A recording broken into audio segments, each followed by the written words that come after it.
यो देखिरहेको डमरू दह हो। यो अर्घाखाँची जिल्ला शीतगङ्गा नगरपालिका क्षेत्रफलको हिसाबले सबैभन्दा ठुलो नगरपालिका नेपालको ठाडा 3मा चाहिँ यो रहेको छ। यतापट्टि डमरूको एउटा आकारमा सधैँ निरन्तर रूपमा चाहिँ हावा चलिरहने एकदम शान्त तरिकाले रहेको यो डमरू ताल। यो शिक्षा सेवा लोक सेवा आयोगमा पनि कुन ताललाई चाहिँ डमरूको आकारमा रहेको छ भनेर सोध्छ। यसलाई चाहिँ दह ठाडा दह भनेर भन्छ यसलाई। यसको नाम चाहिँ खास ठाडा दह हो।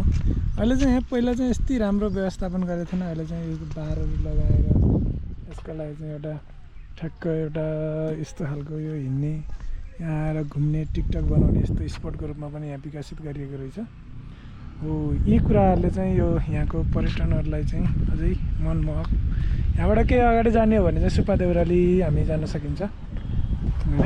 एकदमै रमणीय छ। तपाईँहरूलाई पनि यदि सक्नुहुन्छ भने यो तहमा आएर हेर्नु होला, अति नै सुन्दर छ। यहाँ अझै यहाँका मान्छेहरूले यहाँ बोटिङलाई पनि अलिकति थोरै गरिदिने हो, थोरै चाहिँ अब लगानी गरिदिने हो भने यो ठाउँमा बोटिङ पनि अलिकति सम्भावना भएको ठाउँ हो।